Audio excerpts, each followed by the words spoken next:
Olá, meus irmãos, a paz do Senhor Jesus. Eu sou a pastora Renata Caruso, da Igreja Missão Ixos no Brasil, e estou aqui com você para mais uma leitura cronológica da Bíblia em um ano.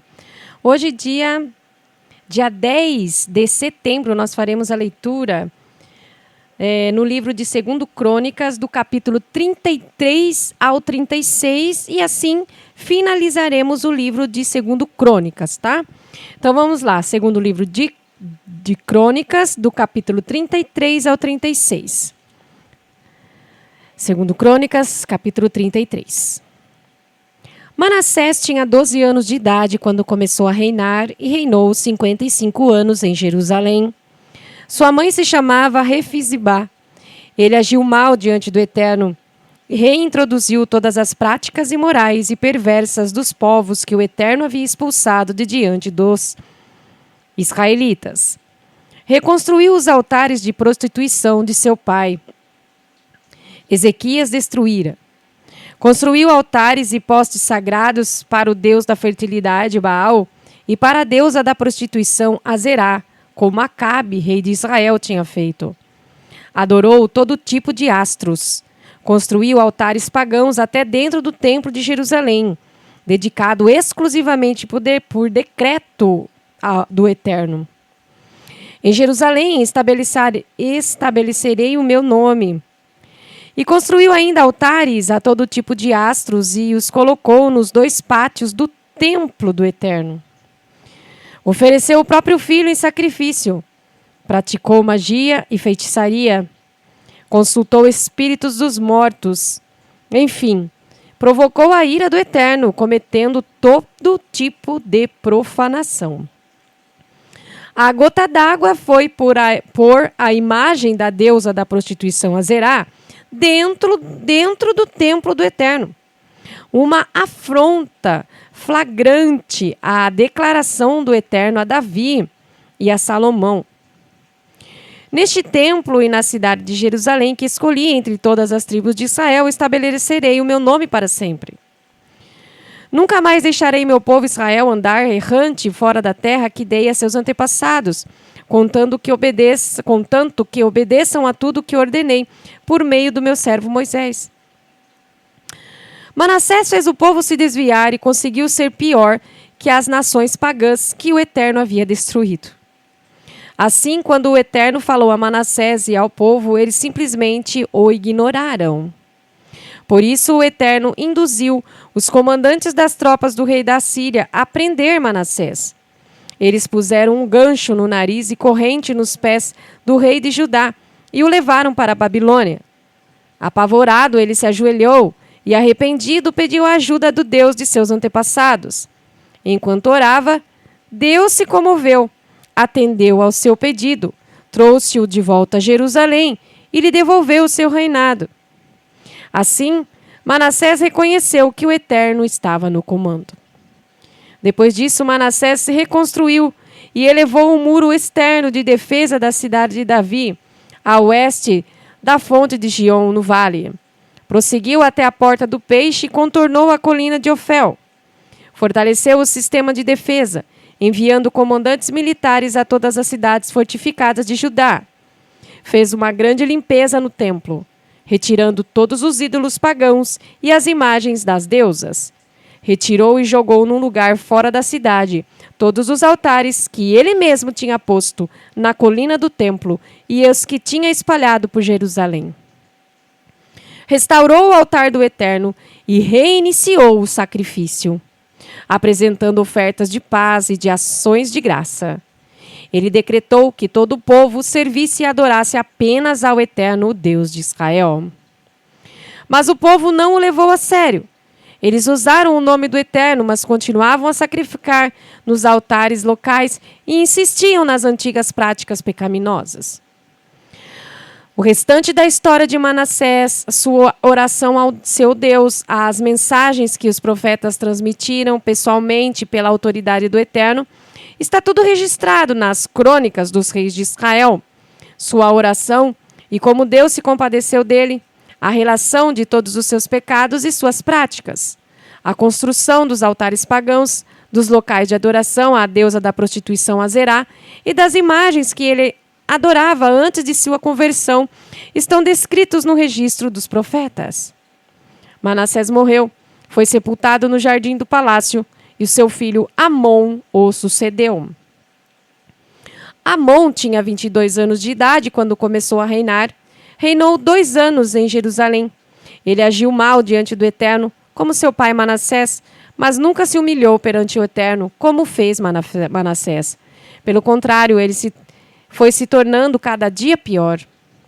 E os servos de Amon se revoltaram e o assassinaram. Eles o mataram dentro do próprio palácio, mas o povo matou os assassinos e coroou Josias, filho dele, rei em seu lugar. Segundo Crônicas, capítulo 34. Josias tinha 8 anos de idade quando começou a reinar. Reinou 31 anos em Jerusalém. Ele agiu corretamente diante do Eterno e seguiu os passos do seu antepassado Davi, sem se desviar para a direita nem para a esquerda. No 8º ano do seu reinado, ainda adolescente, ele começou a buscar o Deus de Davi, seu antepassado. 4 anos depois, o 12º do seu reinado, ele começou a eliminar de Judá os altares ligados às orgias religiosas e a destruir os postes sagrados de Azerá e as imagens esculpidas e fundidas dos deuses e das deusas. Demoliu os altares de Baal, derrubou qualquer altar relacionado aos ídolos e jogou o entulho e a cinza sobre o túmulo dos que haviam cultuado esses deuses. Queimou os ossos dos sacerdotes sobre os mesmos altares em que ofereciam sacrifícios enquanto estavam vivos. Assim, purificou completamente Judá e Jerusalém. A limpeza abrangeu as cidades de Manassés, Efraim, Simeão e suas redondezas, chegando a Naftali. Demoliu todos os altares e os postes de Azerá por todo o Israel.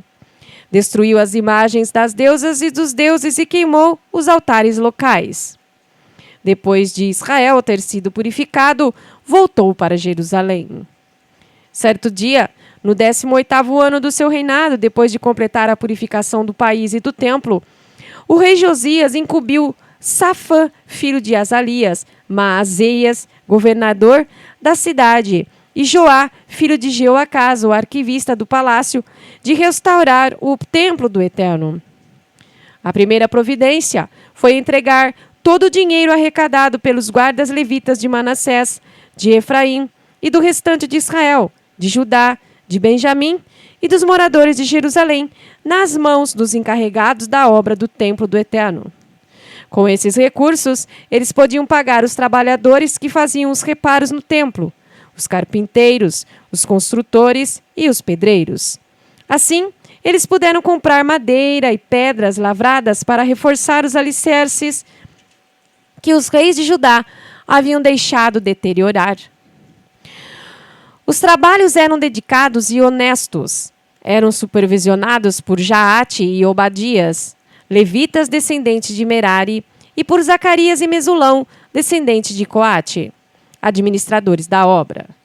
Outros levitas, que também eram músicos habilidosos, ficaram encarregados dos operários e supervisionavam os trabalhadores nas diversas funções.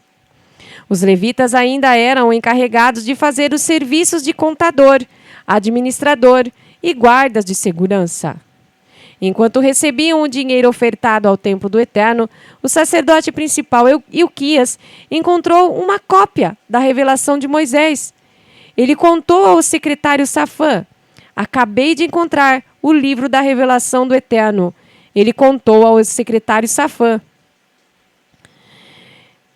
"Acabei de encontrar o livro da revelação do Eterno que ensina os caminhos de Deus. Foi encontrado no templo." E ele o entregou a Safã, que por sua vez o entregou ao rei. Com o livro mandou o seguinte relatório: "Os trabalhos estão encerrados, está tudo em ordem. Todo o dinheiro arrecadado no templo do Eterno foi usado para pagar os administradores e os trabalhadores." Safã disse ao rei, ainda ao rei: "O sacerdote Ilquias entregou-me um livro." Então leu parte do livro ao rei. Quando o rei ouviu o que estava escrito na revelação do Eterno, rasgou a própria roupa e deu esta ordem ao sacerdote Ilquias: a Aicã, filho de Safã, a Aquibor, filho de Micaías, ao próprio Safã e a Asaías, assistente do rei. Intercedam ao Eterno por mim e por todo o povo de Judá. Procurem saber o que fazer a respeito do que está escrito no livro que foi encontrado. O Eterno deve estar furioso conosco, pois nossos antepassados não obedeceram ao que está escrito neste livro e nem seguiram as instruções dele. Os sacerdotes Ilquias e aqueles a quem o rei designou procuraram a profetisa Hulda. Ela era mulher de Salum, filho de Tikvá e neto de Aras, encarregado do guarda-roupa do palácio. Ela morava na parte mais nova de Jerusalém. Eles a consultaram e ela respondeu: Assim diz o Eterno, Deus de Israel: Digam ao homem que enviou vocês que estou para castigar este lugar e esta gente. Todas as palavras escritas no livro que o rei de Judá acabou de ler serão cumpridas. Por quê? Porque esse povo me abandonou e adorou outros deuses. Eles provocaram a minha ira quando começaram a fabricar ídolos. A minha ira se acendeu contra este lugar e ninguém a extinguirá. Digam também ao rei de Judá, já que mandou vocês consultarem o Eterno. Assim diz o Eterno sobre o livro que você leu. Já que você levou a sério as ameaças de castigo contra esse lugar e essa gente, e já que você se humilhou arrependido, rasgando a própria roupa e chorando diante de mim, também darei ouvidos a você. E assim diz o Eterno, vou cuidar de você. Você morrerá tranquilo e será sepultado em paz, e não verá o castigo que trarei a este lugar. E os homens levaram a mensagem ao rei. O rei convocou imediatamente todas as autoridades de Judá e de Jerusalém. Subiu ao templo do Eterno, acompanhado de todos os homens de Judá, de todos os moradores de Jerusalém, desde os nobres até os mais simples, dos sacerdotes e dos profetas. Depois, leu publicamente tudo o que estava escrito no livro da aliança encontrado no templo do Eterno. O rei ficou de pé, ao lado da coluna e diante do Eterno, fez um juramento comprometendo-se a seguir o Eterno, a confiar nele e a obedecer a ele. Prometeu acatar de corpo e alma as instruções com respeito ao que deveriam crer e fazer. Também prometeu praticar tudo o que estava prescrito na aliança, todas as coisas escritas no livro. O rei obrigou todos os moradores de Jerusalém e de Benjamim a fazer parte da aliança. Eles aceitaram e se comprometeram com a aliança do Eterno, o Deus de seus antepassados. Josias fez uma limpeza completa, eliminando a profanação espalhada pelo território de Israel. E fez que todos se renovassem, servissem e adorassem ao Eterno. Durante toda a vida de Josias, o povo manteve uma conduta correta e seguia fielmente o Eterno, o Deus de seus antepassados. Segundo Crônicas, capítulo 35. Josias celebrou a Páscoa do Eterno em Jerusalém. Depois de abaterem o cordeiro da Páscoa no dia 14 do primeiro mês, ele deu instruções detalhadas aos sacerdotes e encorajou-os no trabalho de condução do serviço no templo do Eterno. Também disse aos levitas encarregados de ensinar e orientar Israel com respeito a tudo que estavam relacionados ao culto. Eles tinham sido especialmente consagrados para essa tarefa. Ponham a arca sagrada no templo construído por Salomão, filho de Davi, rei de Israel. Vocês não precisarão carregá-la sobre os ombros de um lugar para outro. Sirvam ao Eterno e a Israel, o povo de Deus. Organizem-se de acordo com suas famílias para as respectivas tarefas, segundo as instruções deixadas por Davi, rei de Israel, e por seu filho Salomão. Permaneçam em seus lugares no santuário, um grupo de levitas para cada grupo de moradores. Vocês abaterão o cordeiro da Páscoa. Depois consagrem-se e preparem o cordeiro, para que todos possam celebrar a Páscoa, exatamente como o Eterno ordenou por meio de Moisés.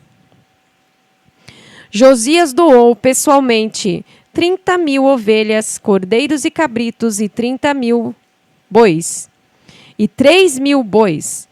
Tudo o que era preciso para a celebração da Páscoa foi providenciado. Seus oficiais também colaboraram com o povo. Ajudaram até mesmo os sacerdotes e os levitas, Ilquias e Zacarias e Jeiel, administradores do templo de Deus. Deram 2.600 cordeiros e 300 bois para os sacerdotes para o sacrifício da Páscoa. Conanias, seus irmãos Semaías e Natanael e os chefes dos levitas Razabias, Jeiel e Josabade doaram 5.000 cordeiros e 5.000 bois para os levitas para o sacrifício da Páscoa. Irmãos, só consertando aqui o que eu disse, Josias doou pessoalmente 30.000 ovelhas, cordeiros e cabritos e 3.000 bois. Então vamos lá, continuando. Todos os preparativos para o sacrifício ficaram prontos. Os sacerdotes assumiram suas funções e os levitas ocuparam suas posições conforme a instrução do rei. Abatiam os cordeiros para a Páscoa e os sacerdotes aspergiam o sangue dos cordeiros, enquanto os levitas tiravam as peles dos animais. Eles separaram as ofertas queimadas a serem oferecidas pelos grupos de famílias para que todos pudessem oferecer ao Eterno, segundo as instruções do livro de Moisés. Fizeram o mesmo com o gado. Assaram o cordeiro da Páscoa do livro de Moisés. Fizeram o mesmo com o gado. Assaram o cordeiro da Páscoa de acordo com as instruções e cozinharam as ofertas consagradas em panelas, potes e caldeirões e serviram ao povo.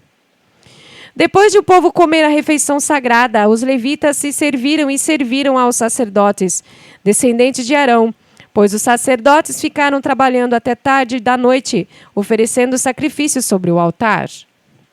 Os músicos descendentes de Asaf estavam todos em seus lugares de acordo com as instruções de Davi e de Asaf, Emã e Gedutum, vidente do rei. Os guardas vigiavam as portas. Os levitas também lhes serviram, pois eles não podiam deixar os seus lugares.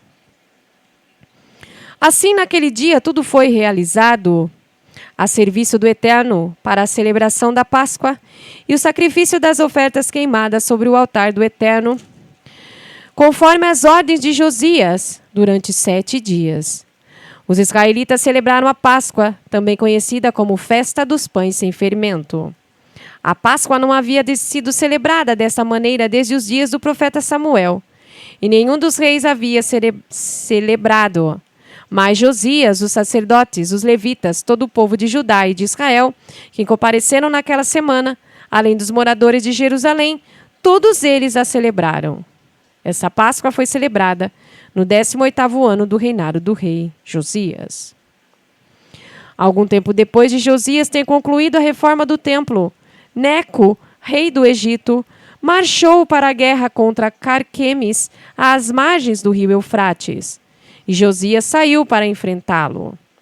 Neco enviou mensageiros a Josias, dizendo: Qual o problema entre nós, rei de Judá? Não vim atacar você, mas outra nação com quem estou em guerra.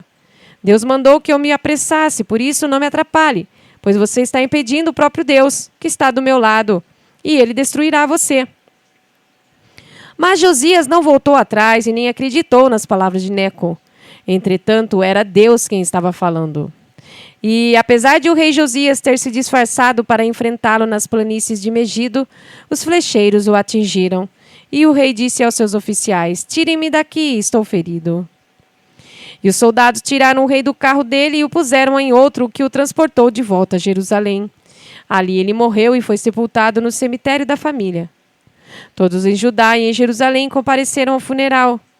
Jeremias compôs um hino de lamento por Josias. O hino é cantado até hoje pelos coros de Israel. O hino está registrado nos Lamentos.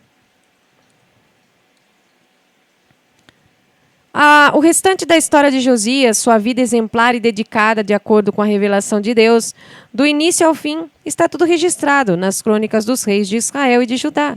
O povo escolheu Jeoacás, filho de Josias, rei em Jerusalém, para suceder o seu pai. Segundo Crônicas, capítulo 36. Jeoacás tinha 23 anos de idade quando começou a reinar. Reinou 3 meses em Jerusalém. O rei do Egito o depôs e obrigou o país a pagar 3 toneladas e meia de prata e 35 quilos de ouro como imposto. Neco, rei do Egito, constituiu Eliaquim, irmão de Jeoacás, rei sobre Judá e Jerusalém. E também mudou o nome dele para Jeoaquim. Depois levou Jeoacás para o Egito. Jeoaquim tinha 25 anos de idade quando começou a reinar e reinou 11 anos em Jerusalém. Ele agiu mal diante do Eterno. Nabucodonosor, rei da Babilônia, fez guerra contra ele, amarrou-o com correntes de bronze e o levou para a Babilônia. Nabucodonosor também levou objetos do templo do Eterno para enfeitar o palácio real. O restante da história de Jeoaquim, o sacrilégio abominável que cometeu e as consequências de seus atos está tudo registrado nas crônicas dos reis de Israel e Judá. E seu filho Joaquim o sucedeu. Joaquim tinha 18 anos de idade quando começou a reinar, mas reinou apenas 3 meses e 10 dias em Jerusalém. Ele agiu mal diante do Eterno. E na primavera, o rei Nabucodonosor mandou que o levassem para a Babilônia com o restante dos objetos de valor do templo do Eterno e constituiu seu tio Zedequias, rei, sobre Judá e Jerusalém.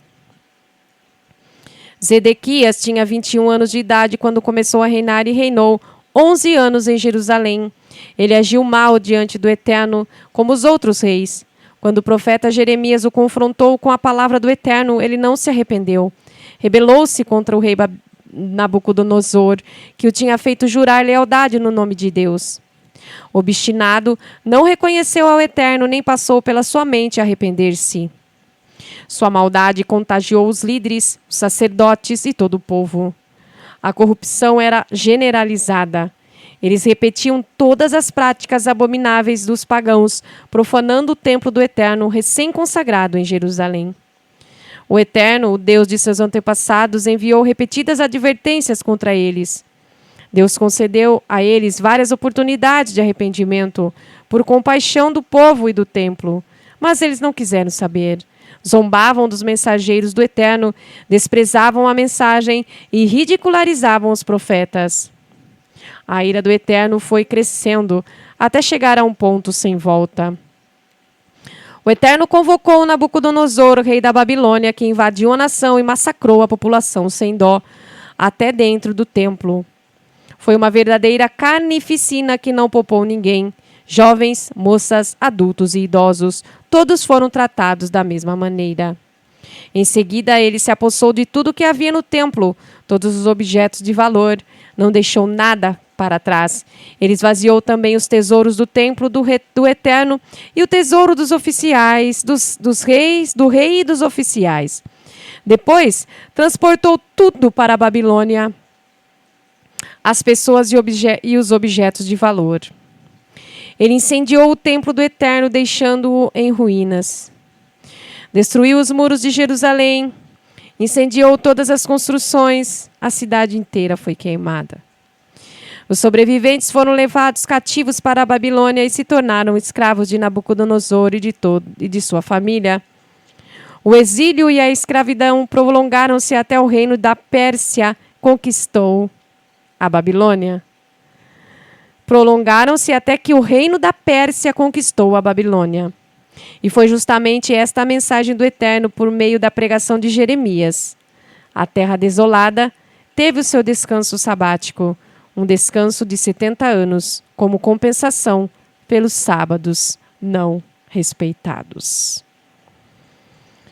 E no primeiro ano de Ciro, rei da Pérsia, em cumprimento à palavra do Eterno anunciada por Jeremias, o Eterno inspirou Ciro, rei da Pérsia, a decretar em todo o seu reino as seguintes palavras. Decreto de Ciro, rei da Pérsia. O Eterno, Deus dos céus, entregou-me todos os reinos da terra. Ele também me encarregou de construir um templo de adoração a ele em Jerusalém, de Judá. Todos os que pertencem ao povo do Eterno sintam-se convocados e que o Eterno, seu Deus, esteja com vocês. Avante! Somente até aí, terminamos então o segundo livro de Crônicas. E fique conosco até a próxima leitura. Paz do Senhor Jesus.